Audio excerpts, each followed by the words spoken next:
চলো বন্ধুরা, আজকে আমার মাকে বলছিলাম বৃষ্টির দিন বলে ছোলার ঘুগনি এবং রুটি বানাতে, অনেক মজা হবে খেতে।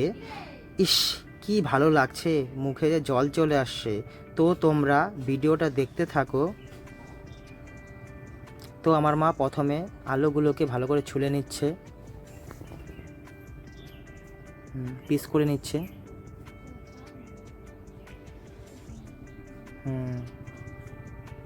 পিস করে হয়ে গেলে মা ধুয়ে নিচ্ছে। মা এখন পেঁয়াজগুলো খোসা ছাড়িয়ে কেটে নিচ্ছে।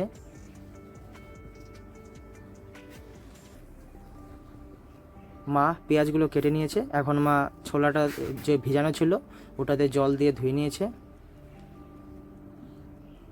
মা এখন সিদ্ধ করে নেবে, ভালো হয় সিদ্ধ করলে খেতে। তো মামা এখন রসুনগুলোকে ছুলে নিচ্ছে।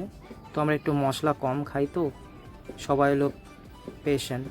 তো মা এখানে জিরা, রসুন, পেঁয়াজ কুচি এবং বড় সস সব কিছু রেখে দিয়েছে। এখানে আদা, কাঁচা লঙ্কা ভালো, কারণ শুকনো লঙ্কা খেলে গ্যাস হয়ে যায়। তার জন্য মা এখন বেটে নিচ্ছে শিলপাটাতে, সব মশলা একসাথে পেস্ট করছে। তো আদাটা বাটা হয়ে গেছে, এখন শুধু জিরা আর সসটা বেটে নেবে। বাটা হয়ে গেছে, সবগুলো একসাথে দিয়ে দিচ্ছে। এরপরে মা নুন, এরপরে হলুদ আর তেল দিয়ে মেখে নেবে ভালো করে। তো মা কড়াইতে দিয়ে দিয়েছে তেলটা, কারণ আগে দিয়েছিল। এখন ঝোলটা দিয়ে মা এখন ফুটাচ্ছে। তো এখন মা গরম মশলা দিয়ে দিল, এখন মা নামিয়ে নেবে।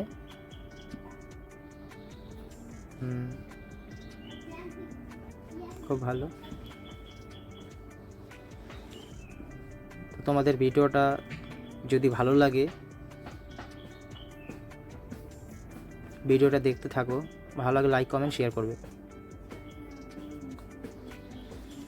এরপরে মা রুটি বানিয়ে নিচ্ছে, হয়ে গেছে, মা নামিয়ে নেবে। আমি তো আমার আর হয়েছে না। আমি পেঁয়াজ কাটা এবং জলপাইয়ের আচার আর ঘুগনি নিয়ে রুটির সাথে এক বাইট উঠিয়ে নিলাম। আর ভালো লাগছে না, মুখে জল চলে আসছে। তোমরা দেখতে পাচ্ছ, তোমরা এরকম বানিয়ে খাবা, খুব ভালো লাগবে।